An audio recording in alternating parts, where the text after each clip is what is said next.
গালগপ্পে নিয়মিত শোনাবো চেনা অচেনা মন ছুঁয়ে যাওয়া রোমাঞ্চকর সব গল্প। কিন্তু আপনাকে ছাড়া আসর তো জমবে না, তাই আপনাকে চাই, তোমাকে চাই, তোকে তো চাই আষ্টে পিষ্টে। সাবস্ক্রাইব করে বেল আইকনটা ক্লিক করে দিলেই মেতে উঠবো গালগপ্পে, সবাই একসঙ্গে।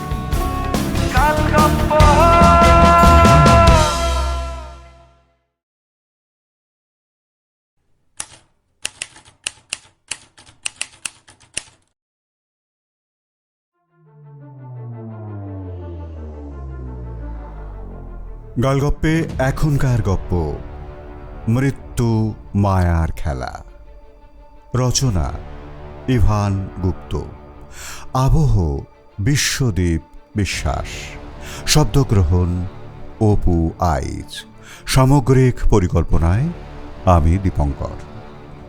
গল্পটা শুরু করার আগে আপনার কাছে একটা অনুরোধ, ভালো লাগলে লাইক তো দেবেনই, সঙ্গে হাইপ করে দেবেন কিন্তু। শুনুন আজকের গল্প মৃত্যু মায়ার খেলা।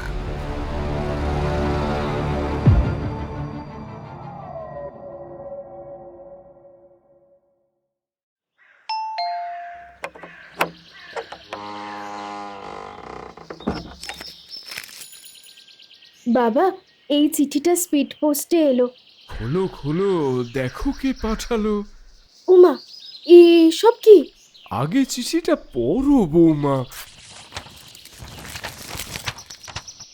তোর স্বামী আমার কাছে, সে আর সংসারে ফিরবে না।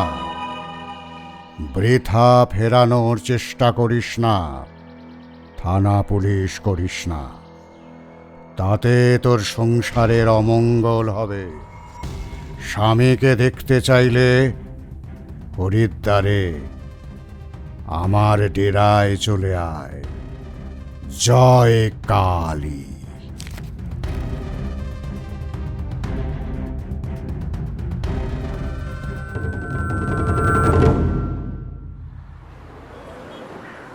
উত্তর কলকাতার বরানগরে জুলাই মাসের এক রবিবারের সকাল। 3 দিন টানা বৃষ্টির পর আজ সকাল থেকেই আকাশ পরিষ্কার। একটু পরেই রোদ উঠবে বোঝা যাচ্ছে। জিওলজিক্যাল সার্ভে অফ ইন্ডিয়ার উচ্চপদস্থ কর্মচারী এবং বর্তমানে অবসরপ্রাপ্ত আধ্যাত্মিকতা ও তন্ত্র নিয়ে লেখা 2টি জনপ্রিয় বইয়ের লেখক কালীচরণ বানুজ্জে তার মর্নিং ওয়াক ও যোগ সাধনা সেরে ছাদে রাখা আরাম কেদারায় গা এলিয়েছেন। ছাদে উঠে এলো মধুমিতা।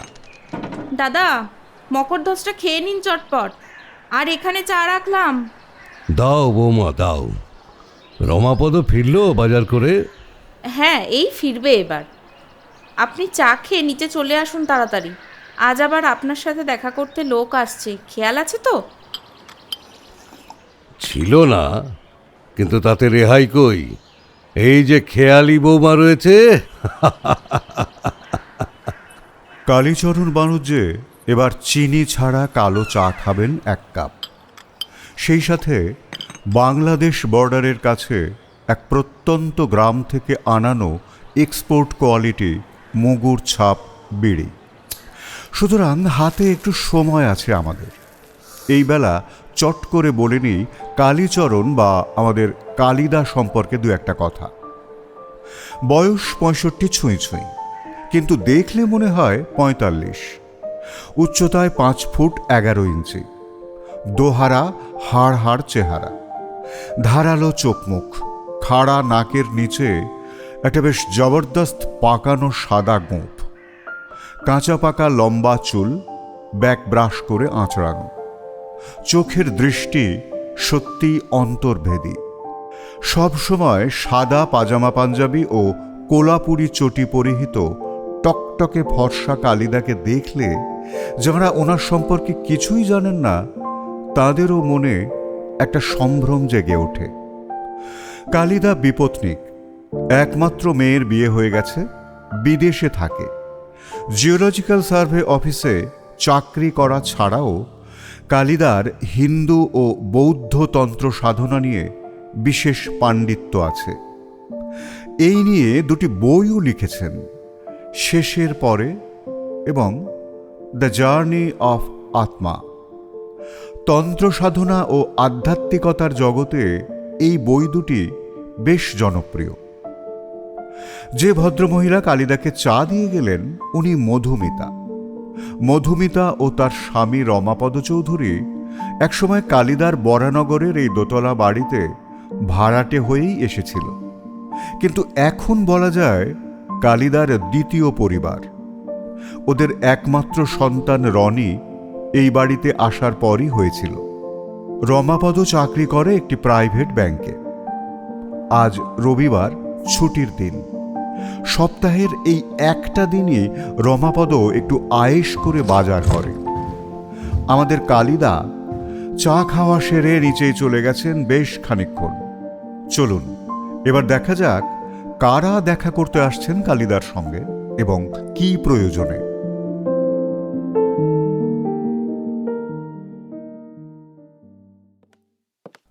কালিদা, মর্নিং।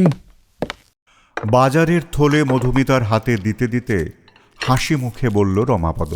বসে পড়ো খেতে, আজ লুচি আলুর তরকারি ব্রেকফাস্ট। আর সেই সাথে জিলিপি। আসছি, হাত ধুয়ে। রমাপদ খাবার টেবিলে বসতে কালিদা শুধলেন, আজ বেশ জমিয়ে বাজার করেছো মনে হচ্ছে। পাঁঠার মাংস, হিমসাগর আর জলধরের মিষ্টি দই, এই হলো নিশ্চিন্তি মেনু। মধুমিতা গরম গরম লুচি পাতে দিতে দিতে বলল, সে আবার কি? বসের শাশুড়ি নার্সিংহোমে, এখন তখন অবস্থা, আজ আর জ্বালাবে না মনে হয়। আর টেকনিক্যাল টিমের মেনটেন্যান্সের কাজ চলছে। এদিকে ব্যাংকের সার্ভার বন্ধ, তাই আমার শান্তি, আমার ফোনের শান্তি, আমার ল্যাপটপের শান্তি আর আমার আত্মার শান্তি, এই এত সব শান্তির সেলিব্রেশন আর কি। আচ্ছা কালিদা, আপনার সাথে দেখা করতে আসার কথা আছে না কাদের যেন? ওই স্বামী নিরুদ্দেশ কেস। কালীচরণ খেতে খেতে মাথা নাড়লেন। হ্যাঁ, নিরুদ্দেশ আর হচ্ছে কি করে? জানে স্বামী কোথায়, কিন্তু সে ঘরে ফিরছে না। আমায় আর দুটো লুচি দিও।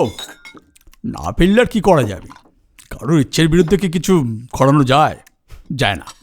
কালিদা লুচি শেষ করে জিলিপিতে কামড় দিতে দিতে বললেন, সে আর বলতে, এই তোমায় যেমন বলে বলেও শরীর চর্চা করাতে পারছি না। বয়স এখনো 40 ছোঁয়নি, এর মধ্যেই একটা ছোটোখাটো ভুঁড়ি বাগিয়ে বসে আছো। জলধরের 5.5 প্যাচের জিলিপি যখন তোমায় প্যাঁচে ফেলবে তখন বুঝবে শরীরকে যথেষ্ট না খাটিয়ে কখনো যথেষ্ট খেতে নেই। দাদা, ওকে বলে কোনো লাভ নেই। আপনি উঠুন, বসবার ঘরে গিয়ে বসুন। ওনাদের আসার সময় তো হলো, এসে গেলে আমি একসাথে সবাইকে চা দেবো।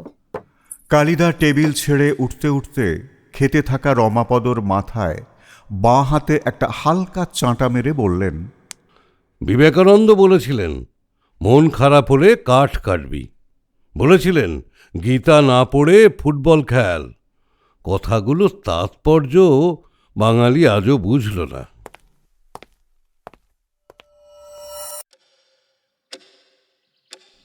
কালীচরণ বাণুজ্যের বিশাল বসবার ঘরটি দেখবার মতো। বিভিন্ন দেশের মুখোশ, পুতুল, প্রাচীন আমলের কালির দোয়াত, মোমবাতি, দম ঘোরানো রেকর্ড প্লেয়ার, নানান দেশের ও রঙের রেকর্ড, গালার রেকর্ড, কুচকুচে কালো বড় মোমবাতি, ব্রোঞ্জের ও সেরামিকের নানান মূর্তি, এছাড়া আরও কত কি। একসময়ে কালিদার এসব সংগ্রহের শখ ছিল খুব, কিন্তু এসব বাদ দিলে ওনার জীবন ছিল সংযমের। ওনার ধ্যানের ঘরটি বাড়ির একদম পেছনে, যেদিকে একটা ছোট বাগান আছে। সেই ঘরটি খুবই ছোট, একটা মাদুর পাতা তক্তপোষ আর একটা ছোট টেবিল, ব্যাস আর কিচ্ছু নেই। বসবার ঘরে একটি বড় সোফায় বসে আছেন একজন বছর 30-এর ভদ্রমহিলা ও একজন বয়স্ক পুরুষ। বয়স 60-এর কাছাকাছি। বাড়ির বাইরে একটি ইনোভা গাড়ি ড্রাইভার সমেত দাঁড়িয়ে আছে। উল্টো দিকে একটা সিঙ্গল সোফায় কালিদা বসে, আর ওনার ডান পাশে একটি মোড়ায় বসে আছে রমাপদ। বয়স্ক ভদ্রলোক এবার মুখ খুললেন। আগে আমার নাম রতনলাল চ্যাটার্জি। এটি আমার বৌমা মাধবী। একটি নাতনিও আছে, ওর নাম তুলি। ওই বছর 9 বয়স হবে। আমরা থাকি গোলপার্ক অঞ্চলের কাকলিয়া রোডে। গোল পার্ক? সে তো বেশ অনেক দূর, সেই দক্ষিণ থেকে এই উত্তরে। আপনার খ্যাতি ঠিক কতটা ছড়িয়েছে আপনি বোধহয় তার খবর রাখেন না কালীবাবু। আচ্ছা, শুরুটা আমি করি। আহ, আমার একটা কাপড়ের কারখানা আছে লিলুয়ায়। এছাড়াও নিউ মার্কেটে আমার একটা কাপড়ের শোরুম আছে ফ্যামিলি চয়েস নামে। বর্তমানে আমার ছেলেই ব্যবসার দেখাশোনা করে। কিন্তু সমস্যা হলো আমার ওই একমাত্র সন্তান, মানে আমার পুত্র অনির্বাণকে নিয়ে। গত 1 সপ্তাহ ধরে সে বাড়ি ফেরেনি। গত রবিবার সে কাজে বেরিয়েছিল, কিন্তু আর ফেরেনি। ফোনও সুইচ অফ। 24 ঘন্টা কেটে গেলেও কোনো খোঁজ না পেয়ে শেষে থানায় গিয়ে একটা ডায়েরি করি। মঙ্গলবার রাতে ছেলের ফোন আসে, বৌমার সঙ্গে কথাও হয়। ছেলে জানায় সে আর ফিরতে চায় না, সে হরিদ্বারে আছে। তার মন নাকি আধ্যাত্মিকতার দিকে ঝুঁকেছে। এর আগেও ছেলেকে নিয়ে আমি বিস্তর ভুগেছি। কখনো জুয়ার খপ্পরে পড়েছে, তো কখনো, কি আর বলবো আপনাকে, কখনো অন্য মেয়ের খপ্পরে। রোহিণী নামে এক মহিলার সঙ্গে তার সম্পর্ক জড়ায়, এবং তাতেই সে স্ত্রী কন্যাকে প্রায় ভুলতে বসেছিল। সে বিপদ কাটলো তো আবার এই বিপদ। গত শুক্রবার স্পিড পোস্টে এই চিঠিটা আসে হরিদ্বারের কঙ্খাল থেকে। এই বলে রতনবাবু একটা খাম এগিয়ে দিলেন দেখতে। সাধারণ একটি সাদা খামের ওপর গোটা গোটা অক্ষরে নীল কালিতে প্রেরকের ও প্রাপকের ঠিকানা লেখা ইংরেজিতে।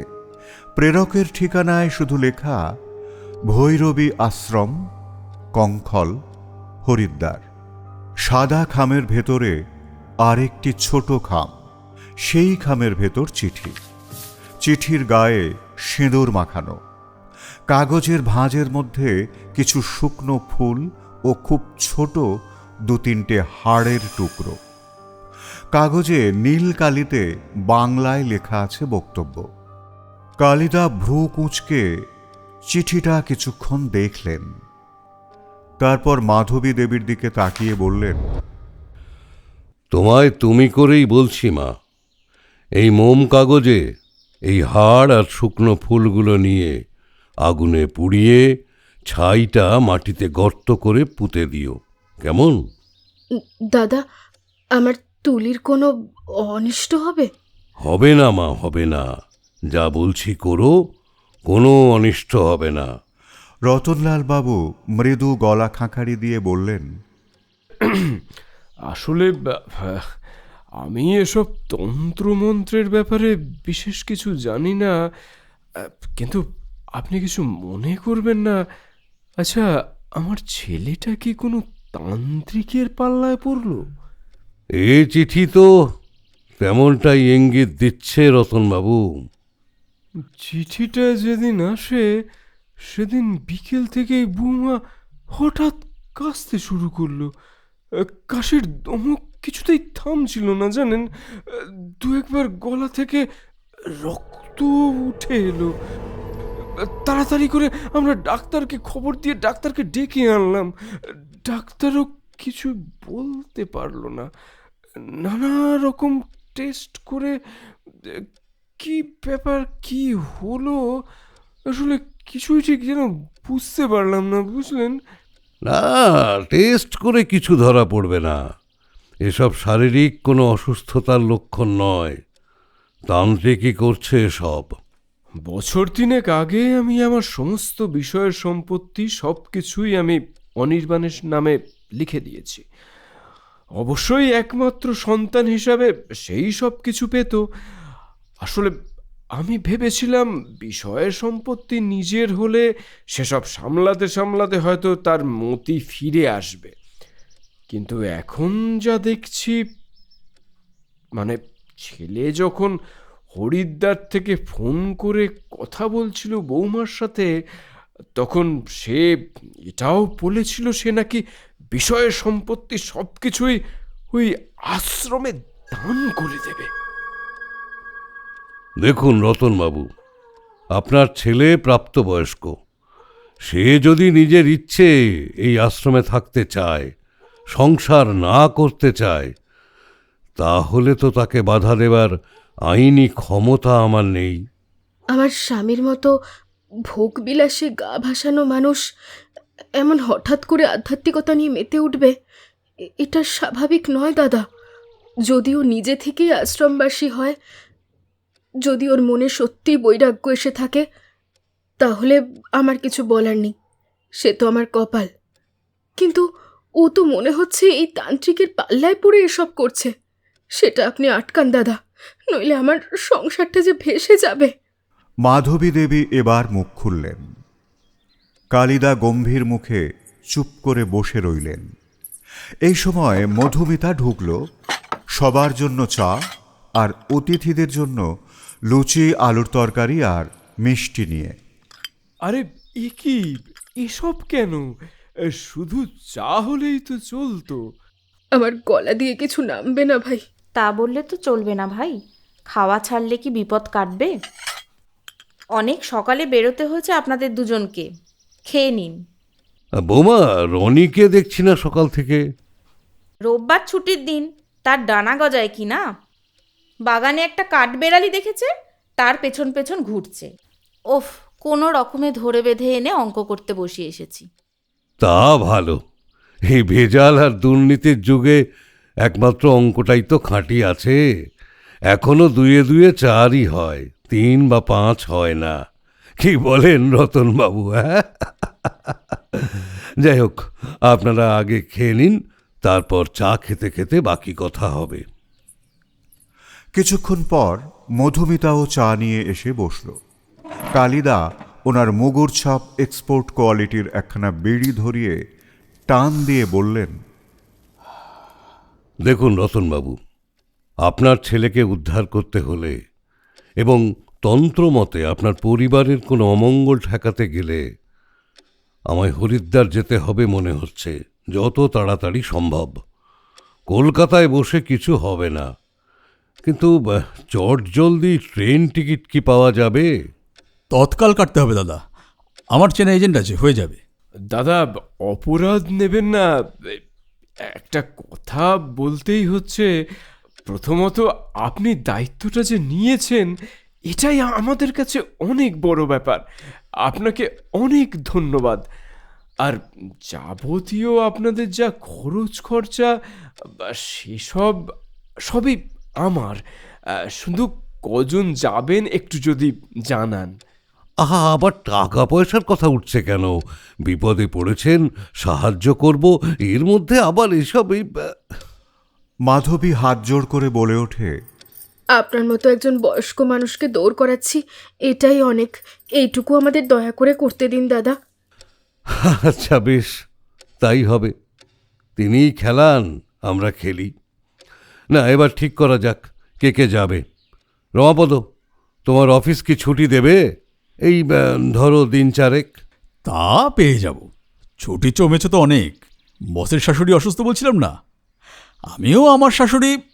মধুমিতা কটমট করে রমাপদর দিকে চাইতেই শুধরে নিল। মানে ওই একটা সিক অ্যাপ্লিকেশন মেল করে দেবো আর কি। বেশ, আমাদের দিকে 2 জন তাহলে, আর আপনি রতনবাবু এবং আপনার বৌমা।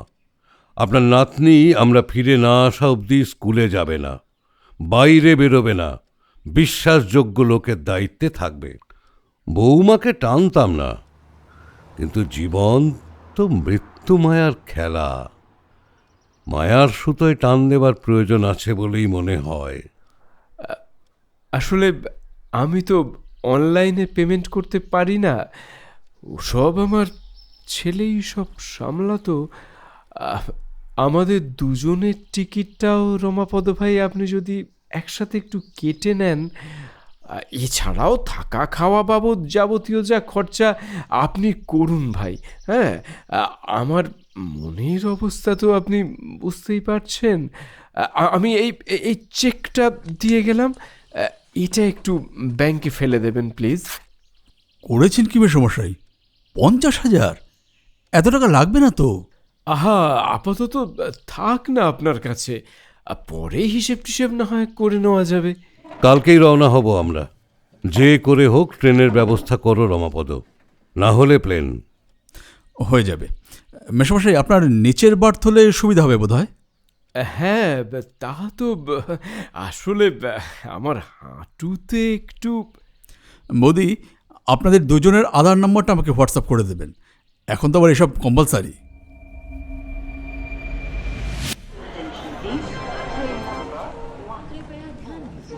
তৎকালে টিকিটের ব্যবস্থা হলো, তবে অনেকগুলো টাকা গচ্চা দিয়ে। 2 টিয়ার এসি কোচের 3টে বার্থ, একটা আপার, 2টো লোয়ার, আর একটা পাশের সাইড আপার। কুম্ভ এক্সপ্রেস হাওড়া থেকে ছাড়বে দুপুর 1টায়। পরের দিন হরিদ্বার পৌঁছনোর কথা বিকেল 4টে নাগাদ। রাতের খাবার মধুমিতাই বানিয়ে দিয়েছে।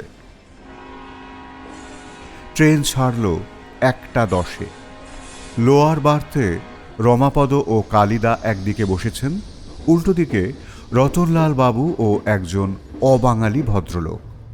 মাধবী দেবী ও অবাঙালি ভদ্রলোকের স্ত্রী বসেছেন সাইড বার্থে মুখোমুখি। মোটামুটি ঠিক সময়ে ছাড়লো, এবার পথে ডিলে না হলেই হলো। আমি থানায় একটু জানিয়ে রেখেছি যে অনির্বাণের খোঁজ পাওয়া গেছে এবং আমরা সেখানেই যাচ্ছি। তা ওসি বললেন উনি হরিদ্বারের পুলিশকেও জানিয়ে রাখবেন, কোনো সাহায্য দরকার পড়লে আমরা যেন ওদের জানাই। হ্যাঁ, এটা ভালোই করেছেন।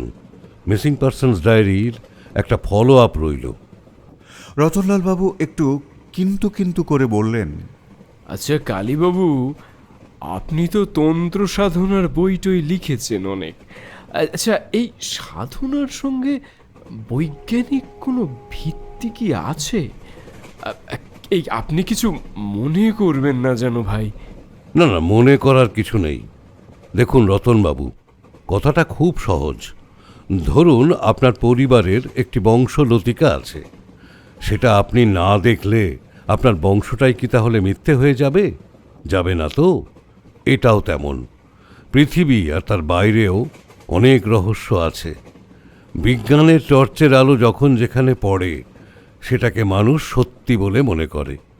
অন্ধকারে একটা গাছের ডালে টর্চের আলো পড়লে ডালপালা দেখা যায়, কিন্তু তার মানে কি এই যে গাছটা শুধুই ডালপালা, তার কোনো গুণই নেই, গুণিটা আজগুবি? তন্ত্র সাধনা, যোগ সাধনা, কুম্ভক, রেচক, কুণ্ডলিনী জাগরণ, এসবই হলো এনার্জির খেলা। আমাদের দেহ আর মন বিভিন্ন রকম এনার্জি দ্বারা চালিত। সেই এনার্জির সম্ভাবনাকে বাড়িয়ে দেওয়ার সাধনাই হলো তন্ত্র সাধনা।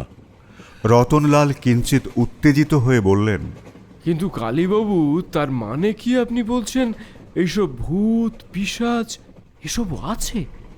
তান্ত্রিকরা তো শুনেছি এদের নিয়ে কি সব যেন করে টরে। বড় ধূমপানের ইচ্ছে হচ্ছে, কিন্তু এখানে তো করা যাবে না। যা হোক, যে কথা হচ্ছিল, এই যে আপনি সব কিছু দেখেন রতনবাবু, কিভাবে দেখেন? কোনো বস্তুর ওপর আলো পড়ে প্রতিফলিত হয়ে আপনার চোখে প্রবেশ করে, সেই বস্তুর ছবি তৈরি করে, তবেই আপনি সে বস্তু দেখতে পান। কি দেখেন? বস্তুর 3টে ডাইমেনশন, দৈর্ঘ্য, প্রস্থ আর ঘনত্ব। ক্যামেরা আবার দেখে শুধু দৈর্ঘ্য আর প্রস্থ, দুটো ডাইমেনশন। এখন এই ডাইমেনশন যদি 4 বা 5 হয়, তাহলে আপনার আমার পক্ষে দেখা সম্ভব নয়। অশরীরী যদি অন্য ডাইমেনশনে থাকে, আপনি সাধারণভাবে তো টের পাবেন না। যাদের ষষ্ঠ ইন্দ্রিয় খুব সজাগ, তারাই শুধু অশরীরীর উপস্থিতি বুঝবে। বাই দ্য ওয়ে, সায়েন্স কিন্তু এই ষষ্ঠ ইন্দ্রিয়ের ব্যাপারটা মেনে নিয়েছে। মাইন্ডেড এক্সপ্লেন করতে পারেনি, কিন্তু তার অস্তিত্ব মেনে নিয়েছে। মাধবী দেবী উঠে এসে একটা বড় টিফিন বক্স খুলে বলল, দাদা, একটু চিড়ের পোলাও করেছি, খান। কফিও আছে সঙ্গে। মধুমিতাদি তো কড়া আদেশ দিয়েছিলেন খাবার তৈরির ঝামেলায় না যেতে, উনি ডিনার করে দেবেন। তাই আমি এটুকু করলাম। হোম মেকারের এসব করা ছাড়া আর কি কাজ বলুন? একটা কাগজের প্লেট ভর্তি পোলাও হাতে নিতে নিতে কালিদা মজার গলায় বললেন, বৌমার কি চাকরি করার দিকে ঝোঁক ছিল? একটু যেন রিগ্রেট আছে মনে হচ্ছে। ঠিক রিগ্রেট বলা যায় না। আসলে পড়াশোনা আমি অনেক দূর করেছিলাম, পলিটিক্যাল সায়েন্সে পিএইচডি করা আছে, কিন্তু ওই বছরই বিয়ে হয়ে গেল। কাজ করতে বাধা কিসের? আমার শ্বশুরমশাই খুব উদার মনের মানুষ। উনিই বলে দিয়েছিলেন বাচ্চাটা একটু বড় হলে চাকরি আমি চাইলে করতে পারি। কিন্তু স্বামীর আপত্তি। যার মধ্যে যে কাজ ভালোভাবে করতে পারার সম্ভাবনা আছে, তাকে সেটা করতে না দেওয়াটা অপরাধ।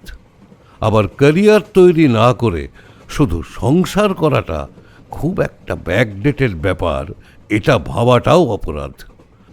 পাশ্চাত্য সভ্যতা আমাদের শেখাচ্ছে বা শিখিয়ে ফেলেছে বলা যায় যে মহিলারা চাকরি বা ব্যবসা না করলে, মানে রোজগেরে না হলে, তাদের প্রকৃত স্বাধীনতা আসে না। খুব সুচতুরভাবে নিজেদের নানান সামগ্রী বিক্রির ক্রেতার সংখ্যাকে বাড়াচ্ছে। মহিলাদের হাতে রোজগারের টাকা থাকলে কেনাকাটাও বাড়বে। বাহ, এই চিড়ের পোলাও তো বেশ হয়েছে। হ্যাঁ, এই কাজু কিশমিশ দিয়ে অতি উত্তম। এই কি রমাপদ, তোমার কি মত? আমি দ্বিমত নই। তবে বৌদি, এইসব ঝামেলা চুকলে একদিন জমিয়ে খাওয়ার নিমন্ত্রণ কিন্তু পাওনা রইল। একদিন নয়, 2 দিন। একদিন আপনার কথায়, একদিন আমাদের ইচ্ছে, পুরো পরিবার। আপনার পুত্রটির সঙ্গে তো দেখাই হয়নি। এছাড়া যেদিন আপনার মন চাইবে আপনি চলে আসবেন। ট্রেন ঝাঝা স্টেশন পেরিয়ে এখন কিউলের পথে। সঙ্গীতের মধ্যে বয়স্ক অবাঙালি যাত্রীটি এতক্ষণ চুপচাপ একটা হিন্দি খবরের কাগজ পড়ছিলেন। এবার কালিদার দিকে চেয়ে হাত জোড় করে বললেন, বাবুজি প্রণাম। নমস্কার, কল্যাণ হোক। হরিদ্বারে যাচ্ছেন সবাই, পূজা পূজা দিবেন?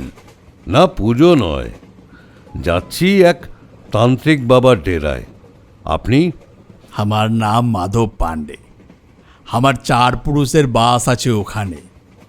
বড়া মিঠাইয়ের দোকান আছে আমার, হারকি পৌড়ি ঘাটের কাছে, পাণ্ডে সুইটস। কলকাতায় কি ব্যবসার কাজে এসেছিলেন? নাহি বাবুজি, কলকাতায় আমার ভাইয়ের বাড়ি আছে, মিঠাইয়ের দোকান আছে বড়বাজারে, वो भी পাণ্ডে সুইটস নাম আছে। তো আমার বিবিকে নিয়ে ভাই ভাবির সাথে দেখা করতে আসলাম। আমি কালীচরণ বন্দ্যোপাধ্যায়। এ আমার ছেলের মতো রমাপদ চৌধুরী, আর এরা দুজন আমার অত্যন্ত পরিচিত, রতনলাল চট্টোপাধ্যায়, মাধবী চট্টোপাধ্যায়। মাধবীর সাথে মাধব পাণ্ডের স্ত্রীর আগেই পরিচয় হয়ে গেছিল। দুজনে যেহেতু সাইড বাড়তে মুখোমুখি বসেছিলেন, বাকিদের পরস্পরের মধ্যে নমস্কার বিনিময় হলো। তো কালীবাবু, কোন তান্ত্রিক বাবার সাথে ভেট করতে যাচ্ছেন আপনারা? ভৈরবী আশ্রমের সুবল তান্ত্রিক। আরে সিয়ারাম, ও তো বাঙালি বাবা, ও শেরু তান্ত্রিক আছে। শেরু মানে? আপনি ওনাকে চেনেন? মাধবীর দেওয়া কফির কাপে একটা চুমুক দিয়ে পাণ্ডেজি বললেন, সবাই বলে বহুত সাল আগে ওই কুমাউনের জঙ্গলে বাবাজি যখন তপস্যা করছিল, তো একটা শের এসে হামলা করলো। বাবাজি তো এই 2 হাত দিয়ে शेर সাথে अकेला मुकाबला করলো और शेर भागलो। बाबाजी भी जखम হলো, মুখের ডান সাইড একদম বরবাদ হয়ে গেল, আর ডান হাত भी জখম হলো। সব নিশান अभी तक আছে। সেই থেকে সবাই ডাকে শেরু বাবা, শেরু তান্ত্রিক। কালিদা ভ্রু কুঁচকে মন দিয়ে সব শুনছিলেন। এবার বললেন, আপনি গেছেন ওনার আশ্রমে? अरे सियाराम, कभी नहीं कभी नहीं। वो सब तांत्रिक डेंजर लोग আছে। আগে তো শেরু বাবা হরিদ্বারেই থাকতো, আমাদের ভোপাতওয়ালা মহল্লার পাশেই।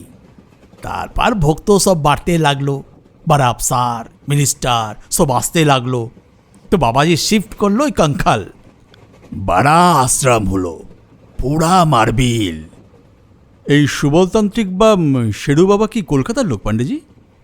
বাবা বাঙালি আছে সেটা জানি, লেকিন কলকাতার কিনা জানি না। রতনবাবু, আপনার ছেলে কি কখনো হরিদ্বার গিয়েছিল? না না, কখনো না। ধর্মীয় স্থান, তীর্থক্ষেত্র এসব সে এড়িয়েই চলতো। এবং সেটাই তো আমাদের কাছে সব থেকে অদ্ভুত লাগছে, যে যে ছেলে ধর্মের ধারে বারে কোনোদিন যেত না, সে কিনা একেবারে আশ্রমে গিয়ে উঠল। কালিদা চিন্তিতভাবে বললেন, আপনি এত তাড়াতাড়ি বিষয় সম্পত্তি ছেলের নামে না লিখে দিলেই পারতেন। এতে কিছু নতুন সম্ভাবনা তৈরি হয়। দেখা যাক কোথাকার জল কোথায় গড়িয়েছে।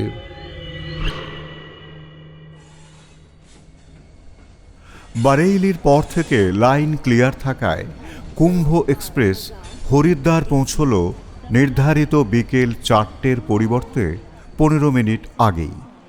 মাধব পাণ্ডেজি একবার অন্তত ওনার দোকানে আসার কথা বারবার বলে স্ত্রীকে নিয়ে বিদায় নিলেন। ওদের সবার থাকার জন্য ব্যবস্থা হয়েছিল ময়ূর হোটেলে। স্টেশন থেকে বড় রাস্তা, যার নাম আপার রোড, একেবারে সোজা চলে গেছে হর কি পৌরি ঘাট অবধি। আপার রোড থেকে একটা সরু রাস্তা গিয়ে পড়েছে ঘাটে, যার নাম হর কি পৌরি মার্গ। মূল রাস্তা ঘাটের কাছে এসে বাঁদিকে বেঁকে মতিচুর রোড হয়ে চলে গেছে। ময়ূর হোটেলের অবস্থান আপার রোডের ওপর, ঠিক মতি বাজারের সামনে। হোটেলের পেছনে বাজারের ভেতরে ঢুকে যাওয়া রাস্তাটা মতি বাজার রোড। আপার রোডের এক ধারে রাস্তার ওপরেই হোটেল, আর উল্টো দিকে মনসা মন্দির যাবার রাস্তা। মন্দিরের অবস্থান শিবালিক পাহাড়ের ওপর।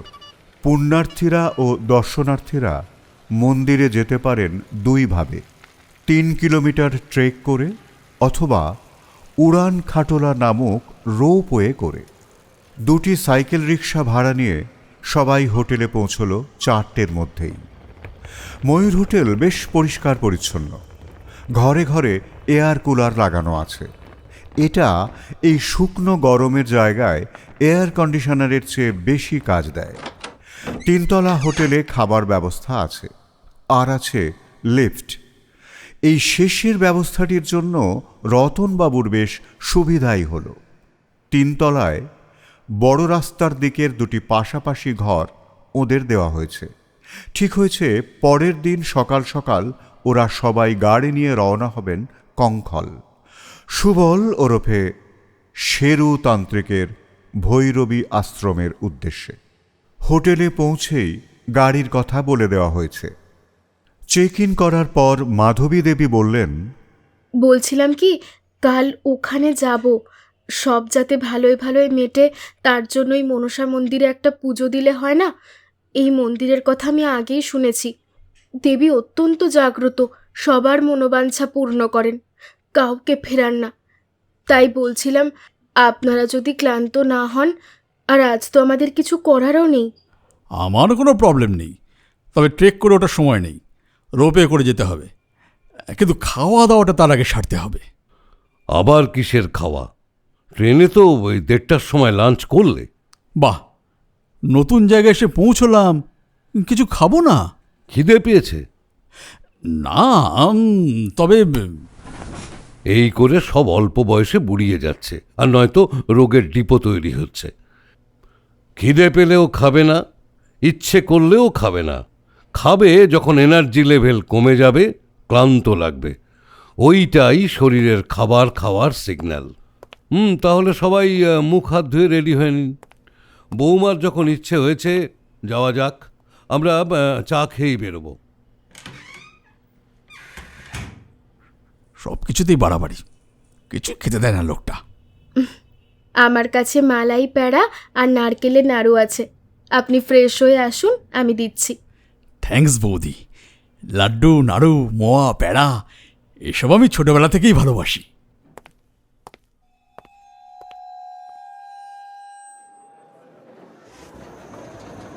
মোটা কেবল দড়িতে ঝোলানো এক একটা বাক্স আকারের কার বা উড়ান খাটোলা। একটায় 4 জন বসতে পারে, মুখোমুখি 2 জন 2 জন করে। রাত 7টা অবধি এই সার্ভিস চালু থাকে। সমতল থেকে উঁচু পাহাড়ের মাথায় অবস্থিত মনসা মন্দিরে নিয়ে যায় এই রোপ কার। কারের ভেতর থেকে বাইরের দৃশ্য এক কথায় অপূর্ব।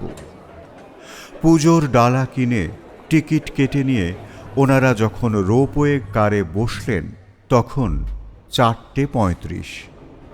রোপওয়ে কার দেখতে একটা চতুর্ভুজ ধাতুর বাক্সের মতো, যার মাঝামাঝি অংশে বাইরে দেখার জন্য ফাঁক আছে, কিন্তু বাকি সব দিক ঢাকা দেওয়া।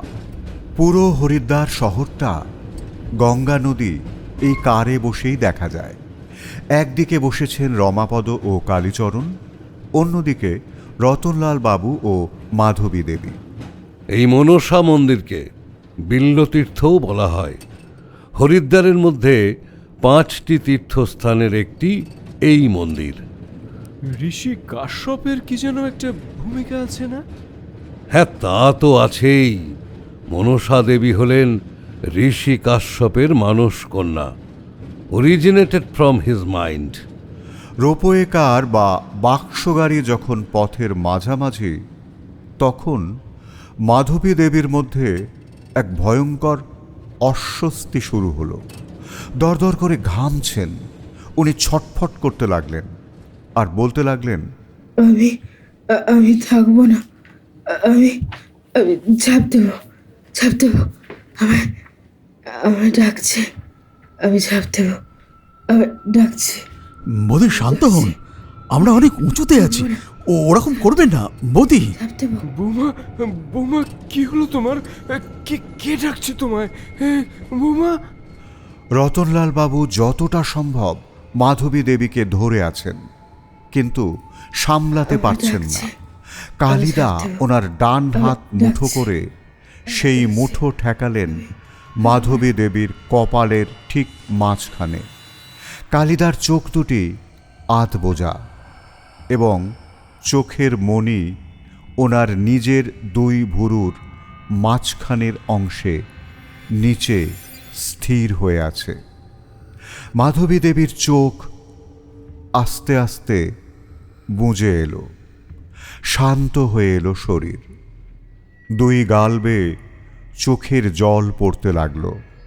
মন্দিরে যাওয়ার পথে ঘটনা এটুকুই। মনসা মন্দিরে পুজো দেওয়া ও ফিরে আসাটা নির্বিঘ্নেই সম্পন্ন হলো।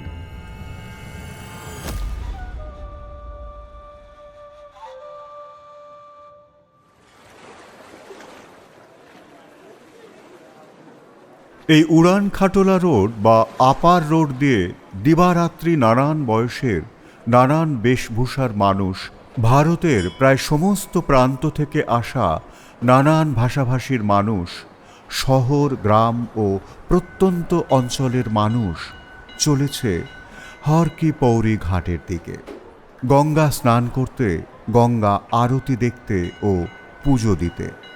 রাস্তার 2 দিকে বিভিন্ন জিনিসের দোকান। সেখানে লাঠি পাগড়ি থেকে শুরু করে খাবার, লেপ কম্বল, বিভিন্ন ঠাকুরের ছোট ছোট মূর্তি, এরকম আরও অনেক জিনিস বিক্রি হচ্ছে। হোটেলের ব্যালকনিতে বসে এই অগণিত মানুষের মেলা তাদের ভক্তি ও আকুতি দেখতে দেখতেই সময় কেটে যায়। এই একটি রাস্তায় যেন চলমান ভারতবর্ষকেই দেখা যায়। ঘড়িতে সময় 8:15। কালিদার ঘরে ওরা সবাই বসেছেন। হরিদ্বারে কোনো আমিষ খাবার পাওয়া যায় না। জল খাবার দেওয়া হয়েছে সিঙারা, গজা আর চা। রতনলালবাবু অন্যমনস্কভাবে বসে আছেন, খাবারের দিকে মনোযোগ নেই। মেসমশাই, কি ভাবছেন? ভাবছি এসব কি হচ্ছে বলুন তো। বৌমার এই অদ্ভুত আচরণ, এগুলো কি কোনো প্যারানর্মাল অ্যাক্টিভিটি কালীবাবু? আর আপনি বা কিভাবে ওকে শান্ত করলেন? এসব তো নাটক নভেলে হয় বলে শুনেছি, কিন্তু এখানে তো বাস্তবেই বর্তমানে আমরা মঙ্গল গ্রহে রকেট পাঠাচ্ছি, আর এসব।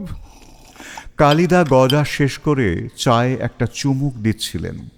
এবার কাপ নামিয়ে ওনার মুগুর ছাপ এক্সপোর্ট কোয়ালিটির বিড়ি একটা ধরিয়ে নিয়ে বললেন, আহা, শান্ত হন চাটুর্যমশাই, শান্ত হন। আপনি খেতে থাকুন, আমি সব বুঝিয়ে বলছি।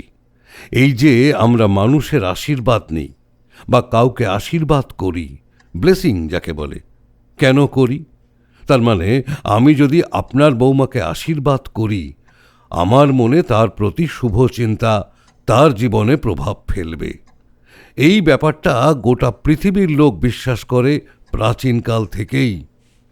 কেন করে? তার অর্থ হল শুধু মনের জোর প্রয়োগে মানুষ মানুষের ভালো করতে পারে।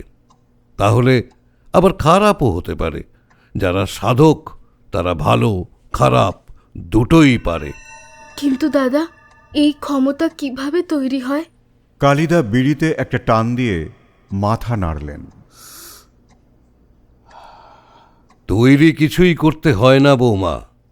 মানুষ সব ক্ষমতা নিয়েই জন্মায়। শুধু ভুল শিক্ষা, ভুল ধারণা, ভুলভাবে বেড়ে ওঠা আমাদের এই সব ক্ষমতাকে চাপা দিয়ে দেয় আস্তে আস্তে। সাধনার মাধ্যমে এই ক্ষমতাকে জাগ্রত করতে হয়। যা হোক, মূল বক্তব্যে ফিরি। তুমি কারো একটা পথের কাঁটা হয়ে রয়েছ। ওই শেরুতান্ত্রিক থেকে থেকেই তোমার মনের দখল নিয়ে তোমাকে মারতে চাইছে। রমাপদ তেঁতুলের চাটনিতে সিঙারা ডুবিয়ে একটা কামড় দিয়ে বলল, কিন্তু কেন? বৌদিকে মেরে ওনার কি লাভ? না, সেটা ওই আশ্রমে না গেলে তো বোঝা যাবে না। চলো আমরা আবার একটু বিশ্রাম নিই, তারপর ডিনার খেয়েই শুয়ে পড়তে হবে। কাল সকাল সকাল রওনা দিতে হবে কঙ্খল। কিন্তু কালীবাবু, আপনি নিজে যেটা করলেন সেটার তো কোনো ব্যাখ্যা দিলেন না। কালিদা শেষ হয়ে যাওয়া বিড়ি অ্যাস্ট্রেতে ফেলে দিয়ে মুচকি হাসলেন। না, আপনি ছাড়বার পাত্র নন রতনবাবু, কি বলেন? ওটাকে বলি সম্ভবী মহামুদ্রা। নিজের মনকে এক জায়গায় কেন্দ্রীভূত করে তারপর অন্যের মনের দখল নেওয়া। বৌমার ও আমাদের সবার দুই ভ্রুর মাঝখানে স্থান হল আজনা বা আজ্ঞাচক্র বা গুরুচক্র বা তৃতীয় নয়ন স্থান। এর মাধ্যমে সরাসরি আমাদের ব্রেনের পেনিয়াল গ্ল্যান্ডের সঙ্গে যোগাযোগ স্থাপন করা যায়, জানেন বোধহয়। সেই আজ্ঞাচক্র স্থান আমি স্পর্শ করলাম। বোমা, তোমার রোপওয়েতে যে ব্যাপারটা হলো, তখনকার মনের অবস্থাটা একটু বলতে পারো? হঠাৎ করে মনে হলো আমি কিচ্ছু ভাবতে পারছি না। শুধু একটাই ভাবনা মনে আসছে, অনেক নিচে অসাধারণ সুন্দর অসংখ্য লাল লাল বিন্দু, যেন ছোট ছোট চুনি ছড়ানো আছে। আর একটা কণ্ঠস্বর আমায় বারবার সেই লালের সমুদ্রে ঝাঁপ দিতে বলছে। তোমারই মনের দখল নিয়ে তান্ত্রিক তোমার দেহের লোহিত রক্তকণিকাগুলিকে তোমার মনের আয়নায় চুনির মতো দেখিয়ে তোমায় ঝাঁপ দিতে বলে। আর আমি তোমার মনের দখল নিয়ে তান্ত্রিক বাবাজিকে হঠালাম। বেটা তান্ত্রিক টের পেয়েছিল তুমি উঁচু কোনো জায়গায় আছো। ঠিক কোথায় আছো অতটা বোঝা সম্ভব নয়। যেমনি টের পাওয়া অমনি একটা অ্যাটেম্প্ট নিল। তুমি ঝাঁপ দিয়ে মরলে পুলিশের সন্দেহ হবে হিস্টেরিয়া অ্যাটাকে তুমি ঝাঁপ দিয়েছ, বা সুইসাইড, বা আমরা 3 জন মিলে মার্ডার করেছি। শেরু বেটা অন্ধকারে সেফ সাইডেই থাকবে। আমি তো কখনো কারোর ক্ষতি করিনি দাদা। ওপরওয়ালার এ কেমন সুবিচার! মানুষের সব দুঃখের উৎস কি জানো মা? মানুষ সব সময় সুবিচার আশা করে। মানুষ মানুষের কাছ থেকে সুবিচার আশা করে, ভগবানের কাছ থেকে সুবিচার আশা করে। জীবন ওইভাবে চলে না। ঘটনা ঘটবে, সুবিচার অবিচার দুই হবে, সব নিয়েই এগোতে হবে। জীবনের থেকে সুবিচার টুবিচার আশা করো না মা, বেশিরভাগ ক্ষেত্রেই পাবে না, তখন কষ্ট পাবে। মানুষের তৈরি আইন কানুনে তবু কিছু সুবিচার আছে। কোর্ট কাছারিতে কিছু মানুষ সুবিচার পায়, কিন্তু জীবনের কোর্টে, ভগবানের আদালতে ওসব নেই। কে কোন পরিস্থিতিতে পড়বে, কে বাঁচবে কে মরবে, তার কোনো গ্যারান্টি নেই। তাহলে কি হবে কালিদা? তাহলে আপাতত তোমার খাওয়া বন্ধ করতে হবে। উঠে পড়ো, অনেক সিঙাড়া খেয়েছো। আমার ব্যাগ থেকে নোট বই বার করে কলকাতা পুলিশের ডিসি সাউথের নাম্বারটা তোমার ফোনে ধরে দাও। আর রতনবাবু, আপনারা ঘরে গিয়ে একটু বিশ্রাম নিন। হ্যাঁ, রেস্ট নিন। 10টায় ডিনারে দেখা হচ্ছে। দোতলায় ডাইনিং রুম, লিফট থেকে বেরিয়ে ডান দিকের ঘর। ঠিক আছে।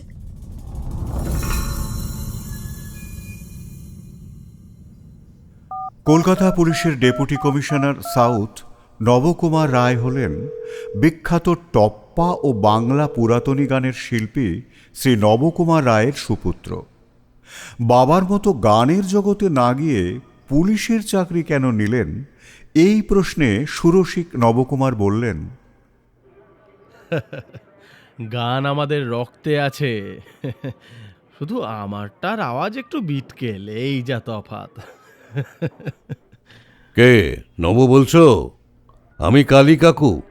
আরে কি খবর কাকু, অনেক দিন পর। হ্যাঁ, সেই গেল বিজয়ায় শেষ কথা হয়েছিল, তাই না? কেমন আছো? বাবা কেমন আছে? হ্যাঁ হ্যাঁ, আমি ভালো আছি। তবে বাবা একটু বাতে কাবু হয়ে আছে। মানে বর্ষাকাল হলেই তো কষ্টটা বাড়ে, জানেনই তো। শোনো নব, আমি এখন হরিদ্বারে। আচ্ছা আচ্ছা আচ্ছা। একজন প্রাপ্তবয়স্ক লোক সম্ভবত একজন তান্ত্রিকের পাল্লায় পড়েছে। তান্ত্রিক সহজ লোক নয় বলেই আমার বিশ্বাস। আমরা কাল তার আশ্রমে যাব কনখলে। প্রয়োজনে পুলিশের সাহায্য লাগবে এবং চটপট লাগবে। এই হিন্দি ছবিতে যেমন সব শেষে এসে হাজির হয়, তেমনটা যেন না হয়। তা এই ভদ্রলোক কি কলকাতার? মানে ডায়েরি, এফআইআর কিছু কি হয়েছে?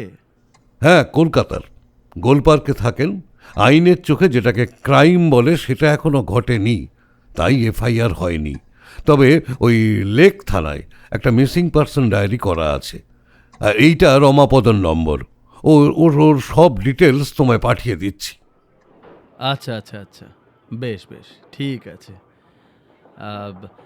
আমি একটু লেক থানার ইনভেস্টিগেটিং অফিসারের সাথে কথা বলে নিই। আপনি চিন্তা করবেন না, আমি উত্তরাখণ্ড পুলিশকে সবটা জানিয়ে রাখবো। ওখানকার এসএসপি মানে সিনিয়র সুপারিনটেন্ডেন্ট অফ পুলিশের সঙ্গে আমাকে একটু কথা বলতে হবে। আপনারা শুধু রওনা দেবার আগে পুলিশকে একটু জানিয়ে রাখবেন, কেমন? ঠিক আছে, আমি কলকাতায় ফিরে তোমায় সব বলবো। হ্যাঁ হ্যাঁ, okay okay okay, all the best, all the best.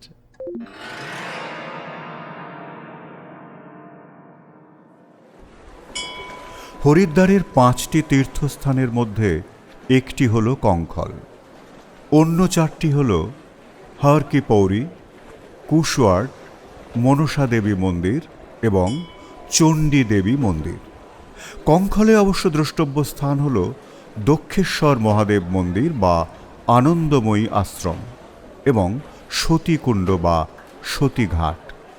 অস্থি বিসর্জনের ক্ষেত্রে হর কি পৌরী ঘাটের চেয়েও বেশি প্রাধান্য সতীঘাটের। পরের দিন সকাল 8টার মধ্যেই আলু পরোটা আর আচার দিয়ে ব্রেকফাস্ট সেরে নিয়ে সকলে রওনা দিয়েছে একটি ভাড়ার টাটা সুমো গাড়িতে। গাড়িটি ওদের সঙ্গেই থাকবে যতক্ষণ না কাজ সেরে ফিরে আসা যায়। বড়জোর 10 মিনিট লাগবে পৌঁছতে। আমরা চলেছি এখন হরিদ্বারের চেয়েও বেশি গুরুত্বপূর্ণ জায়গায়। কঙ্খলকে বলা হয় শিবের রাজত্বের গ্রীষ্মকালীন রাজধানী, আর কুরুক্ষেত্র হল শীতকালীন রাজধানী। বায়ুপুরাণে এই কঙ্খলের কথা আছে। গুরু নানকজি, সিস্টার নিবেদিতা এবং আরও কত সব মহান ব্যক্তিত্বরা এসেছেন এই কঙ্খলে। কালিদা, এখানকার পুলিশকে তো জানিয়ে রাখলাম, বলল কঙ্খলের থানায় অ্যালার্ট থাকবে, কিন্তু অনির্বাণ বাবু যদি আসতে না চান কি করবেন? কালীবাবু, আপনি দুখানা বই লিখেছেন, উঁচু পোস্টে চাকরিও করতেন, কিন্তু ধূমপানের বেলায় বিড়ি রাখার কেসটাও তো দেখছি সোনার, আর লাইটারটাও বেশ দামি। ঠিক খাপ খায় না, তাই না? এই বিড়ি একেবারে আমার গ্রাম বাংলার মানুষের নিজের হাতে বানানো, টাটকা মিঠে কড়া তামাক, কৃত্রিম সুগন্ধ যোগ করে বানানো দামি সিগারেটের চেয়ে 1000 গুণে ভালো। আর রমাপদ বলছিলে যদি সেনা আসতে চায়, আসলে আমার মন বলছে কারো অন্য একটা মতলব কাজ করছে এর পিছনে। আমার মনে একটা সন্দেহ রয়েছে, দেখা যাক সেটা সত্যি কিনা। ওই তান্ত্রিক আর অনির্বাণ দুজনকেই আমায় চাক্ষুষ দেখতে হবে আগে। ট্রেনের পরিচিত পাণ্ডেজি আশ্রম সম্পর্কে যা বলেছিলেন সেটা যথেষ্ট বলা নয়। 3 বিঘা জমির ওপর মন্দির ও আশ্রম, সামনের দিকে ভৈরবী কালীর মন্দির, আর পেছনে তান্ত্রিকের আশ্রম ও আরও 15টি ঘর পাশাপাশি অতিথি ও আশ্রমিকদের থাকার জন্য। সবকটি ঘরেই এয়ার কন্ডিশনার লাগানো। এছাড়াও রয়েছে ইন্টারকম, টিভি, আধুনিক বাথরুম। উঁচু পাঁচিল দিয়ে ঘেরা আশ্রমের একদম পেছনে রয়েছে বাগান। বাগানের ডান দিকে একটি বিশাল বটগাছ ও চারিপাশে বাঁধানো বেদি। সেখানে বসে শেরুতান্ত্রিক সাধনা করেন। গাড়ি ভৈরবী আশ্রমের প্রধান ফটকের সামনে দাঁড়াতেই একজন বেঁটে ফর্সা ও মোটাসোটা লোক এসে দাঁড়ালেন। অনির্বাণ চট্টোপাধ্যায়ের সাথে দেখা করতে আসা হয়েছে জানানোয় সবাইকে ভেতরে নিয়ে গিয়ে একটি ঘরের সামনে দাঁড় করালেন।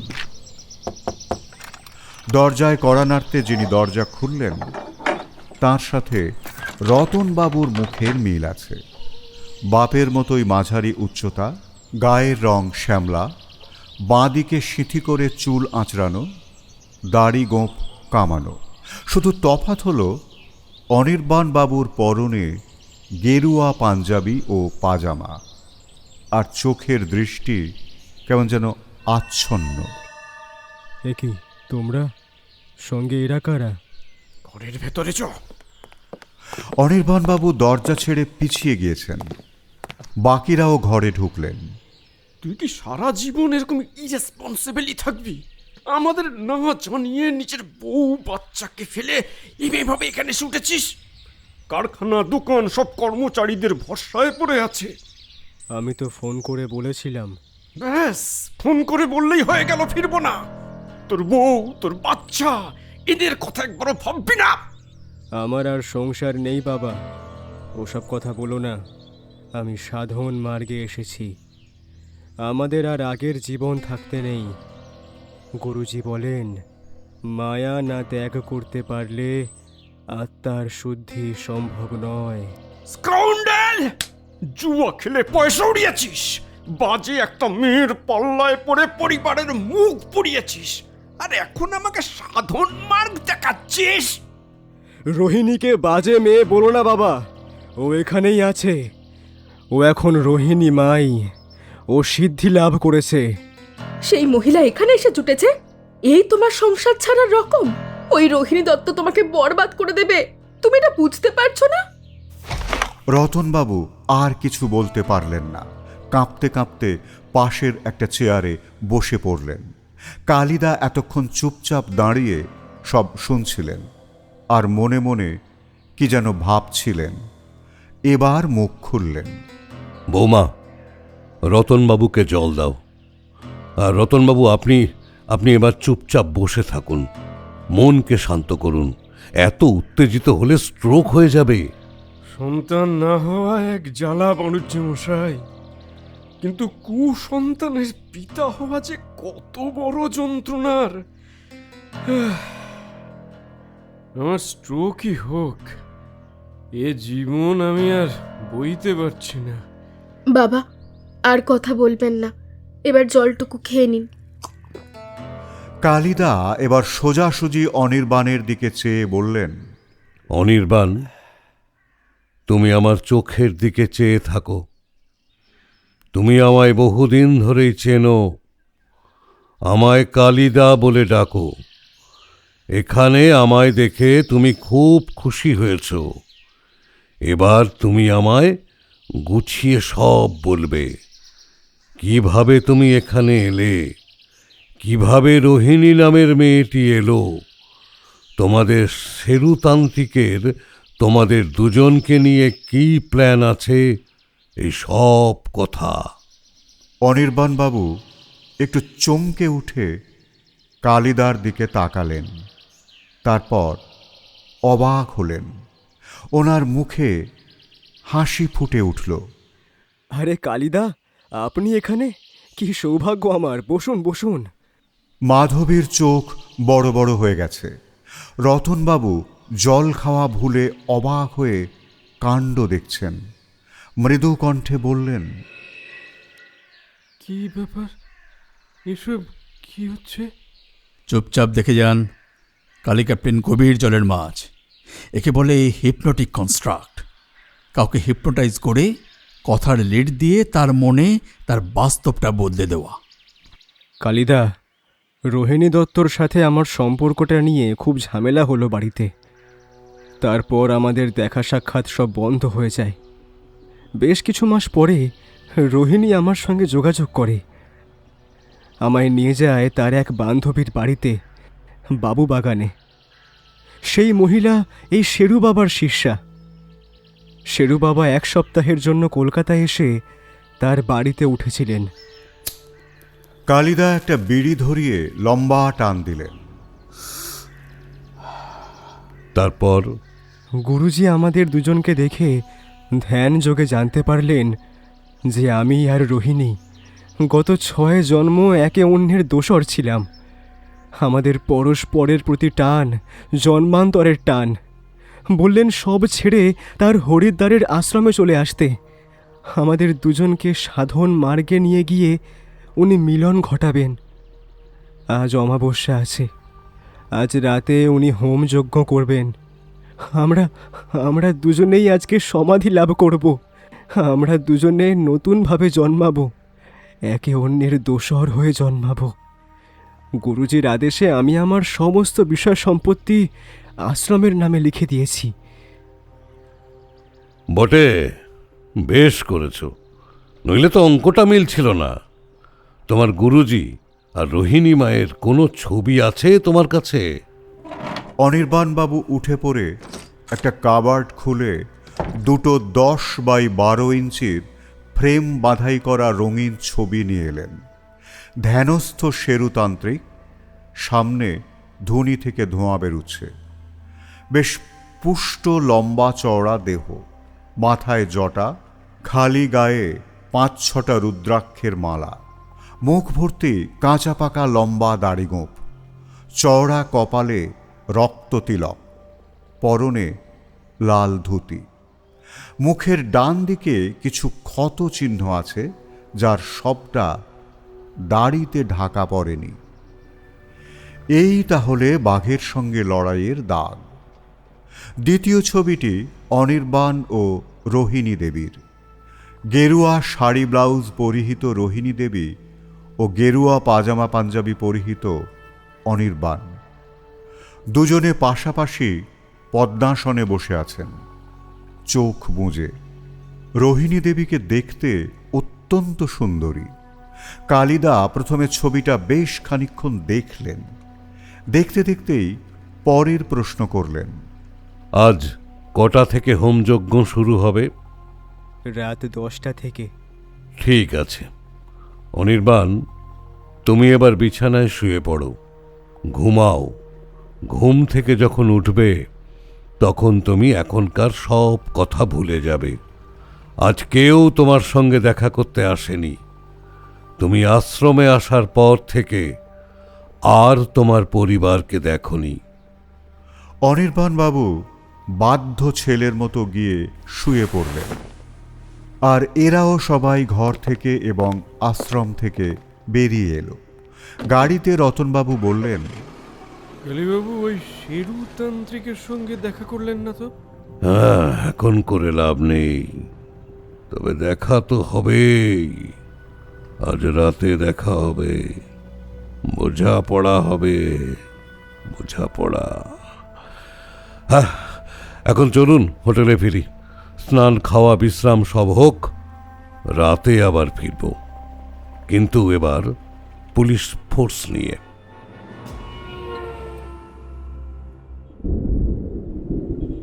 সকাল থেকেই মেঘলা আর গুমট, কিন্তু বেলা বাড়ার সঙ্গে সঙ্গে আস্তে আস্তে মেঘ কেটে গিয়ে হালকা রোদ উঠল।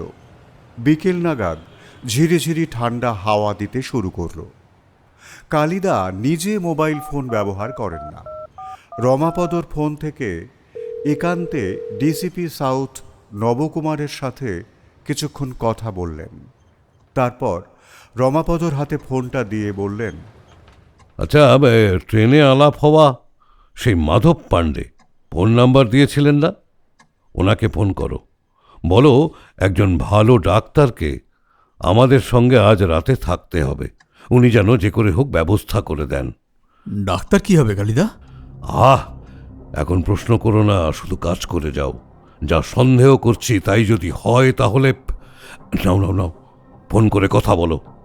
ট্রেনে আকস্মিকভাবে পাণ্ডেজির সাথে আলাপটা ওদের অনেক দিক থেকেই সাহায্য করেছে। সুবলতান্ত্রিক যে শেরু বাবা, সেটা চট করে জানা গেল তার হদিশ, আর ডাক্তারের ব্যবস্থাও বেশ সহজেই হয়ে গেল। পাণ্ডেজির পরিবারের ডাক্তার একজন কম বয়সী বাঙালি, নাম ধৃতিমান গাঙ্গুলি।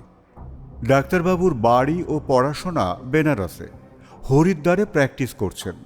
কথা হলো কঙ্খল যাবার পথে বিড়লা রোডের মোড় থেকে ডাক্তারবাবুকে গাড়িতে তুলে নেওয়া হবে।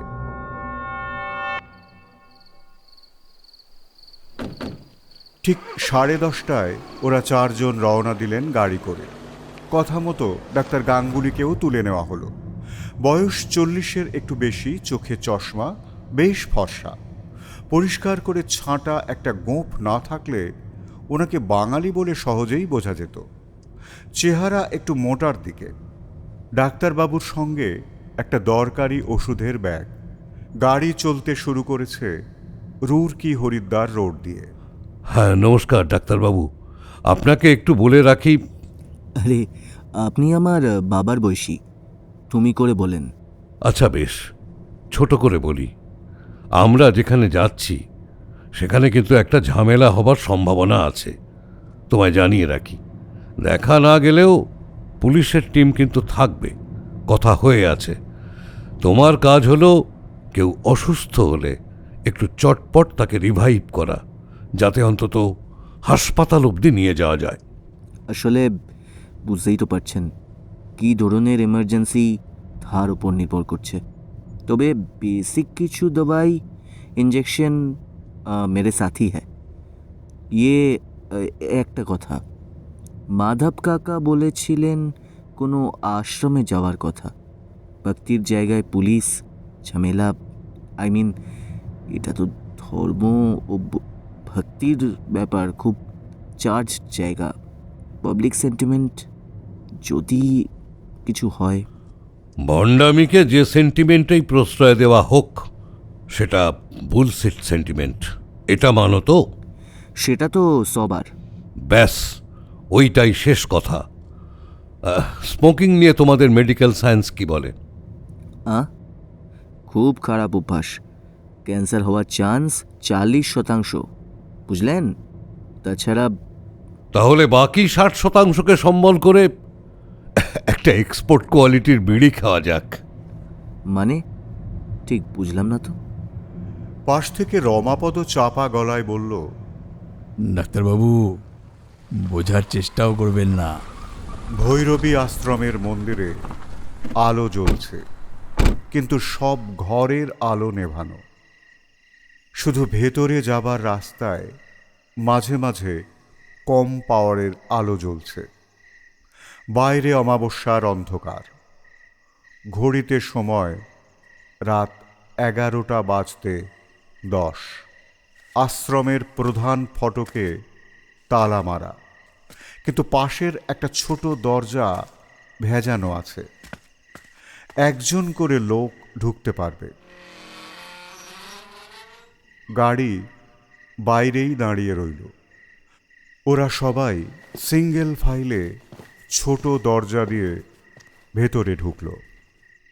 প্রথমে কালিদা, তারপর রতনবাবু, তারপর রমাপদ ও মাধবী, সব শেষে ডাক্তারবাবু।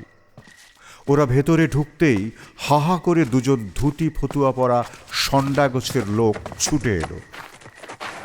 कौन है आप लोग? বাংলা বোঝো? हाँ हाँ बुझे बुझे। कहाँ जाबे? সব দাঁত আছে? क्या? हाँ जरूर আছে। সরে না গেলে সামনের 2-3টে থাকবে না। এছাড়া জেল হাজত, হাওয়ালাত। দুজন লোকই থতমত খেয়ে দাঁড়িয়ে রইল। কালিদা গটগট করে এগিয়ে যাচ্ছেন আশ্রমের পেছনের বাগানের দিকে। গম্ভীর কণ্ঠে কেউ মন্ত্র পড়ছে শোনা যাচ্ছে। চতুর্ভুজম কালিকং দক্ষিণং দিব্যাং মুন্ডমালি বিভূষিতম সদ্যশ্ছিন্ন শিরা খর্গ বামার্ধক রম্বুজম অভয়ং বরদং চৈব দক্ষিণোদ্ধার্ধপানিকম। বাগানের সেই বটগাছের সামনে এসে সবাই থমকে দাঁড়ালো। গাছের বেদির দুই দিকে দুটি মশাল জ্বলছে। মাঝে বসে আছে একজন প্রায় 6 ফুট লম্বা বলশালী পুরুষ। দাড়ি গোঁফ, জটাজুট, কপালে রক্ততিলক, শেরুতান্ত্রিক একটা লাল ধুতি পরে একটি বাঘছালের ওপর বসে আছে। সামনে ধুনি জ্বলছে। মশালের আলোয় তান্ত্রিককে বেশ ভয়াবহ লাগছে। নিচে বসে আছে অনির্বাণবাবু, হাত জোর করে। অনির্বাণবাবুর মাথা অস্বাভাবিকভাবে সামনে ঝোঁকানো। আর একজন সুন্দরী মহিলা সম্পূর্ণ নগ্ন অবস্থায় পাশে বসে আছে। তার হাতে একটা মরার খুলি। ইনিই রোহিণী মাই। ওদের আগমনে শেরুতান্ত্রিক চমকে উঠে তাকালেন। কে তোরা? কে তোদের আসতে দিল? লক্ষণ, কালু? কালিদা এগিয়ে গিয়ে সামনে দাঁড়ালেন। তান্ত্রিকের দিক থেকে চোখ না সরিয়ে বললেন, রমাপদ। রমাপদ তার পকেট থেকে একটা হুইসেল বার করে জোরে 3 বার বাজালো। হুইসেলের আওয়াজে গাছের একটা পেঁচা খ্যাঁ খ্যাঁ করে ডাকতে ডাকতে উড়ে গেল। কালিদা পাশেই পড়ে থাকা একটা শাড়ি হাতে তুলে নিয়ে রোহিণীর দিকে ছুঁড়ে দিলেন। তোমার লজ্জা থাক বা না থাক, আমাদের আছে। নিজেকে ঢাকো। ঠিক এই সময়ে দরজায় আটকানো সেই ষণ্ডা দুটো লোক ছুটতে ছুটতে এসে হাজির। ভাং খেয়ে ঘুমোস তোরা? বার করে দে এদের। কালিদার কোনো ভ্রুক্ষেপ নেই, সোজা টান টান দাঁড়িয়ে তান্ত্রিককে দেখছেন। লোক দুটো তেড়ে এলো কালিদার দিকে। একজন পেছন থেকে ওনার কাঁধ ধরতে গিয়ে ছিটকে পড়ে গেল, আর নিজের ডান হাত বাঁ হাত দিয়ে খামচে ধরে চিৎকার করতে লাগলো। मेरा मेरा हाथ जल रहा है, बचाओ बचाओ मुझे। প্রথম জনের এই অবস্থা দেখে দ্বিতীয় জন বুঝতে পারছে না কি করবে। তোর প্ল্যানটা ভালোই ছিল বুঝলি সুবল বাবাজি, কিন্তু ইতিহাস তার পাওনা বুঝে নেয়।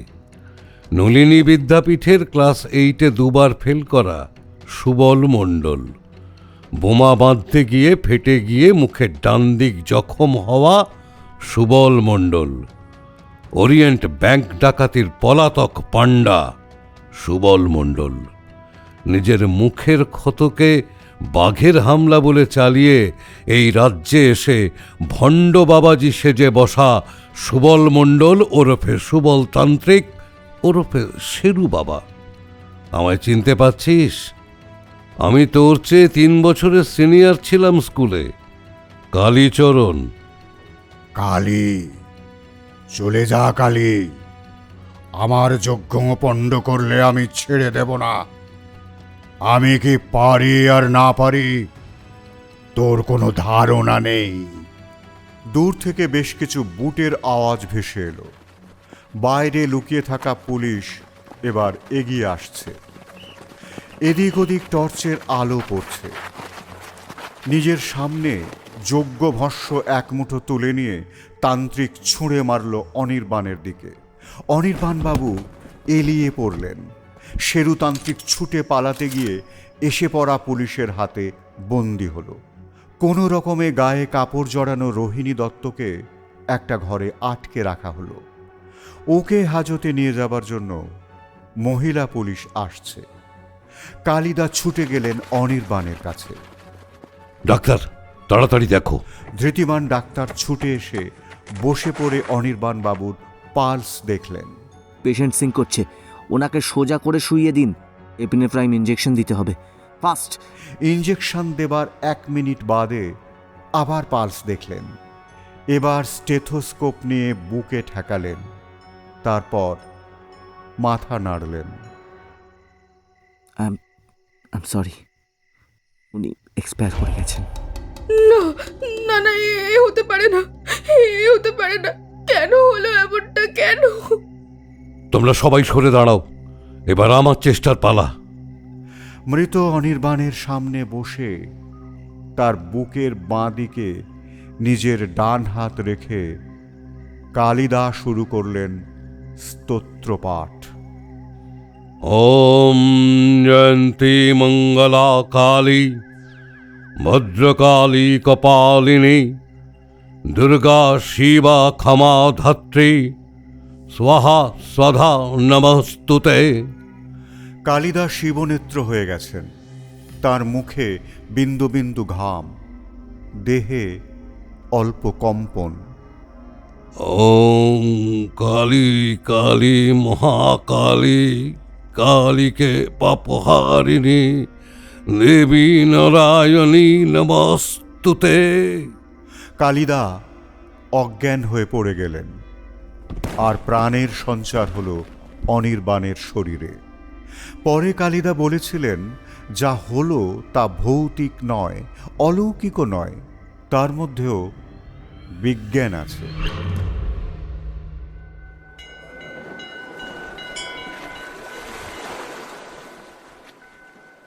হারকে পৌরি ঘাটের পাশ দিয়ে বয়ে চলেছে গঙ্গা।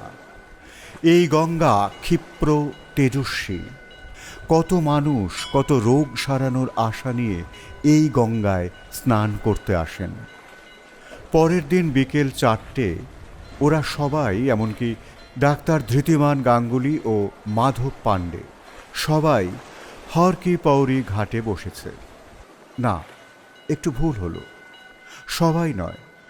অনির্বাণবাবু ভর্তি আছেন হাসপাতালে, তবে অনেকটাই ভালো আছেন।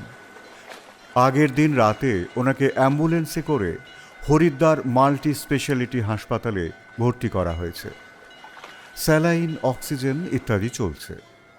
তবে বিপদ কেটে গেছে। অনির্বাণকে মেরে ফেলার জন্য ড্রাগ ওভারডোজ দেওয়া হয়েছিল। রোহিণী দত্ত ও সুবল মণ্ডল মিলেই এই কাজ করে। আসলে সুবল নামটা আর সেই সাথে বাঘের গপ্প শোনার পর থেকেই আমার সন্দেহ হতে শুরু করে। তান্ত্রিক বাবাজির ছবি দেখে নিশ্চিত হলাম যাকে আমি চিনতাম এই সেই লোক। আর রোহিণী সম্পর্কে যেটুকু এ মুহূর্তে পুলিশ জেনেছে তা হলো সিনেমা সিরিয়ালে অভিনয় করে নাম করার চেষ্টা করেছিল, কিন্তু পারেনি। এই রোহিণী নামক মহিলাটির সঙ্গে তান্ত্রিক বাবাজির আগে থেকেই কানেকশন ছিল। এদের উদ্দেশ্য ছিল, বুঝলেন রতনবাবু, আপনার বিষয় সম্পত্তি হাতানো। আপনি আপনার ছেলের নামে সব কিছু লিখে দেবার পর এদের ক্রিয়াকাণ্ড শুরু হয়। রোহিণী আপনার ছেলেকে যখন নিজে বাগে আনতে পারল না, তখন তান্ত্রিকের সঙ্গে প্ল্যানটা তৈরি করল। আপনার পর আপনার সম্পত্তি তো একমাত্র আপনার সন্তানই পাবে। আগে ভাগে লিখে দেবার ভুল আর করবেন না রতনবাবু। কাম, ক্রোধ, লোভ এসবকে খানিক কন্ট্রোল করতে পারার একটা বয়স আছে। সেই বয়সে না এসে বিষয় আশায় রক্ষা করা কিন্তু মুশকিল। কিন্তু এই তান্ত্রিক যে ভস্য ছুঁড়ে অনির্বাণবাবুকে মারলেন আর আপনি আবার তাকে বাঁচিয়ে তুললেন, এটা অলৌকিক নয়? এটা তো নিজের চোখেই দেখলাম আমি। অনির্বাণবাবুর হার্টবিট বন্ধ হয়ে গেছিল, পালস আমি পাচ্ছিলাম না। হি ওয়াজ ক্লিনিক্যালি ডেড। 2 নম্বরই তান্ত্রিকের মানুষ মারার ক্ষমতা থাকে না। যে ধরনের ড্রাগ ওভারডোজ ওকে দেওয়া হয়েছিল তাতে ওর মারা যাওয়ারই কথা। সেই সঙ্গে ভস্ম ছোড়ার একটু অ্যাক্টিং করলো আর কি। তবে সুবলের কিছু ক্ষমতা অবশ্যই আছে, সেটা স্বীকার করি, কিন্তু সেই ক্ষমতা সে মানুষের ক্ষতি করতে কাজে লাগিয়েছিল। ওর লোভেই ওর পতন হলো। আপনি এড়িয়ে যাচ্ছেন কালীবাবু। তান্ত্রিক না হয় একটু করল, কিন্তু আপনি নিজে যেটা করলেন সেটা তো এক প্রকার অসম্ভব। কালিদা কায়দা করে এড়িয়ে যাবার তাল করছিলেন, কিন্তু সবাই মিলে চেপে ধরল। নিরুপায় কালিদা শেষে বললেন, রমাপদ, একটু চা দেখো না, একটা বিড়িও ধরাই। আসলে এসব অতি গুপ্ত ব্যাপার, সবার সামনে করতেও নেই। নেহাত সময় ছিল না, তাই যা হোক আমি বিজ্ঞানের ব্যাখ্যাটাই দিচ্ছি। কোনো ব্যক্তি মারা গেলে তার রক্ত সঞ্চালন বন্ধ হয়, অক্সিজেন সরবরাহ বন্ধ, কোষগুলো নিষ্ক্রিয়। কিন্তু মানুষের মস্তিষ্কে এমন কিছু কোষ আছে যেগুলো মৃত্যু পরবর্তী 12 থেকে 24 ঘন্টা পর্যন্ত না শুধু টিকে থাকে, বরং আরও বেশি সক্রিয় হয়ে ওঠে। এই কোষগুলোকেই বলা হয় গ্লিয়াল কোষ। এরা এক ধরনের পরিচ্ছন্নতা কর্মী কোষ, যারা জেগে উঠে কাজ শুরু করে। কি কাজ? গ্লিয়াল কোষ মূলত মস্তিষ্কে ক্ষত সারানো, বর্জ্য পরিষ্কার এবং ইনফ্ল্যামেশন নিয়ন্ত্রণের কাজ করে। ব্রেইন ইনজুরি, স্ট্রোক বা অক্সিজেনের অভাবে অন্য কোনো কোষ নিষ্ক্রিয় হয় আর এরা সক্রিয় হয়। মৃত্যুর ঘটনাও তাদের কাছে এক ধরনের বিপর্যয়, তাই তারা আপন তাগিদেই সক্রিয় হয়ে ওঠে। তারা শাখা প্রশাখা তৈরি করে আশপাশ পরিষ্কার করে, এমনকি জিন এক্সপ্রেশনও বাড়িয়ে দেয়। এই অবধি বিজ্ঞান জানে, বাকিটা তিব্বতী মন্ত্র মতে। সাধন ক্রিয়ায় নিজের এনার্জি মৃতর মধ্যে সঞ্চালন করে তার এই গ্লিয়াল কোষের কাজ থামিয়ে নিষ্ক্রিয় হয়ে যাওয়া কোষগুলোকে আবার সক্রিয় করা। মৃত্যুর পর মুহূর্তেই এটা করতে হয়। গ্লিয়াল কোষ পুরোপুরি সক্রিয় হয়ে গেলে আর কিছু করার থাকে না। তিব্বতী কিছু লামারা এই প্রক্রিয়ার কথা জানতেন, কিছু তিব্বতী পুঁথিতেও এর কথা বলা আছে। তবে যার এনার্জি ব্যবহৃত হয় তার নিজের ওপর তেমন কন্ট্রোল না থাকলে শুধু অজ্ঞান নয়, তার মৃত্যুও হতে পারে। এই নিয়ে দুবার এই প্রক্রিয়া করলাম, বা করতে হলো আমায়। কি ডাক্তার, কিছু বলবে? ক্লিয়াল কোষের ক্রিয়াকলাপ আমি একটা মেডিকেল জার্নালে পড়েছি বটে, তবে তিব্বতী তন্ত্রের কথা আমার সত্যি জানা নেই। বিজ্ঞান কোনো কিছুর ব্যাখ্যা দিতে না পারলেই তাকে নাকচ করাটা আমি বোকামি মনে করি। তেমন করলে মাধ্যাকর্ষণ আর আরও অনেক কিছুরই ব্যাখ্যা আমরা কখনো পেতামই না। মনের দরজা জানলা খোলা রেখেছ জেনে ভালো লাগলো। মৃত্যু প্রতি পদে এবং প্রতিদিন আমাদের প্রার্থনা। আজ নয়, মৃত্যু আসুক অন্য কোনো দিন। আর সেই সাথে আছে মায়ার বন্ধন। জীবন আর কিছুই নয়, মৃত্যু মায়ার খেলা। সেই খেলা থেকে বেরিয়ে এসে নিজের চিত্তকে এসবের চেয়ে আরও উচ্চ মার্গে তোলার নামই হল সাধনা। সবাই চুপ করে বসেছিল। যা দেখল, শুনল, বুঝল, সেগুলো নিয়ে ভাবতে ভাবতেই সবাই অন্যমনস্ক হয়ে গিয়েছিল। এদিকে হাজারে হাজারে মানুষ ওদের দুই পাশ দিয়ে চলেছে। একটু বাদেই গঙ্গা আরতি শুরু হবে। ঘাটের ওপর যেন চলমান ভারত, আর দূর ঘাটের পাশ দিয়ে বয়ে চলেছে ভক্তির নদী, বিশ্বাসের নদী। দূরে কোথাও একটি ভক্তের দল ধ্বনি তুলল, বলো হরে হরে গঙ্গে। ঘাট লাগোয়া মন্দিরের মাথায় বসে থাকা এক ঝাঁক পায়রা যেন তার উত্তর দিয়ে ডানা ঝাপটিয়ে উড়ে গেল অস্তগামী সূর্যের দিকে।